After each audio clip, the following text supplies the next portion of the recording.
ሰላም በዓለም ዙሪያ ያላችሁ ኢትዮጵያውያን በሙሉ ባላችሁበት ሰላማችሁ ይብዛ። ናቲ ነኝ። ይህን ቻናል ሰብስክራይብ በማድረግ ቤተሰብ ይሁኑ። ስለ ቪዲዮዎች ያላችሁ ሐሳብና አስተያየት በኮሜንትስ ያሳውቁኝ። ይህ ቪዲዮ ከተመቻችሁ ላይክ፣ ሼር ማድረግ እንዳይዘነጋ። ስለ ኢትዮጵያ ገዳም ምን ያህል ያውቃሉ? ስለ ኢትዮጵያ ገዳም ምን ያህል ያውቃሉ? የኢትዮጵያ የመጀመሪያ ገዳም ምን ያውቃሉ? የኢትዮጵያ የመጀመሪያ ገዳም ዘደብረ ዳሞ። ገዳም ዘደብረ ዳሞ በትግራይ ምስራቃዊ ዞን የሚገኝ ጥንታዊ ገዳም ነው። በኢትዮጵያ ገዳማዊ ሕይወት መነሻና ቀዳሚው ስፍራ ተብሎ ይወሰዳል። ይህ ጥንታዊ ገዳም በ6ኛ መቶ ክፍለ ዘመን በአጼ ገብረ መስቀል እንደታነጸ ይገመታል። ይህ ገዳም ስፋቱ ከሰሜን ምዕራብ ወደ ደቡብ ምስራቅ 1000 ሜትር የተዘረጋ ስፋት ሲኖረው ከባህር ጠለል በላይ 2216 ሜትር ከፍታ ላይ ይገኛል። በተራራው አናት ላይ 2 ቤተክርስቲያናት አሉ። እነዚህም በአክሱማውያን ኪነ ህንፃ የታነጹ ሲሆኑ እነዚህ ህንፃዎች በተጠረቡ እንጨቶችና በተመረጡ ድንጋዮች ጣሪያውና ግድግዳው የተሰራ ነው።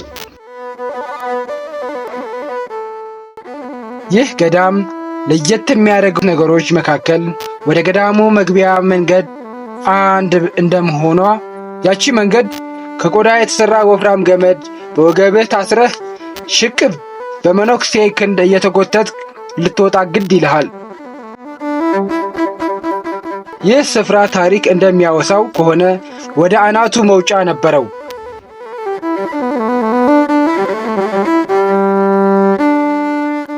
ደብረ ዳሞ ማለት አቡነ አረጋዊ ደሃሞ ወይም አፍርሰው ካሉት የተወሰደ ቃል እንደሆነ ይታመናል።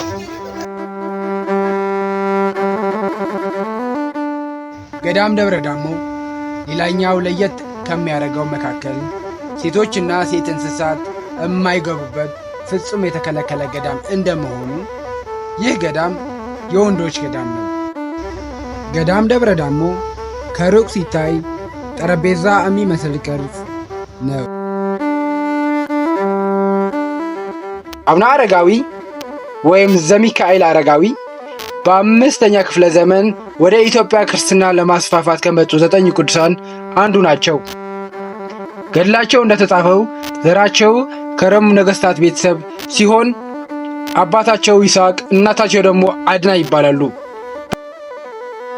በ14 ዓመታቸው ወደ ግብፅ ሄደው በአባ ጳቁሚስ እጅ መነኮሱ። እንደ ኢትዮጵያ ኦርቶዶክስ ታሪክ በ480 ዓመተ ምህረት ከሌሎች 8 ቅዱሳን ጋር በመሆን ወደ ኢትዮጵያ መጥተው ወንጌል ክርስቶስ ለመስበክ ወደ ተለያዩ ቦታዎች ሲበተኑ አቡነ አረጋዊ ደግሞ ወደ ደብረ ዳሞ ገዳም አመሩ።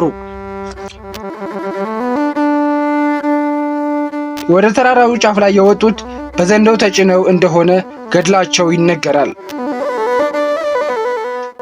በገዳሙ ላይ በርካታ ቅርሶች ይገኛሉ።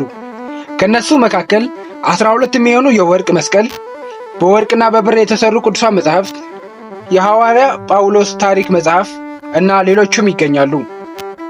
ሥርዓተ ምንኩስናም የተተረጎመው እዚህ ገዳም ላይ ነው። እንደ ገድላቸው ታሪክ እኚህ ቅዱስ አባት እዛው ገዳሙ ላይ እንደተሰወሩ ይነገራል። በተጨማሪም የአጼ ንብለ ድንግል አጽም ያረፈውም እዛ ገዳሙ ላይ ነው። የአቡነ አረጋዊ ዓመታዊ ክብረ በዓል በየዓመቱ ጥቅምት 14 በደማቅ ሁኔታ ይከበራል። ይሄ ሁላችሁ ሀገራችን እንዲህም ያለች ናት።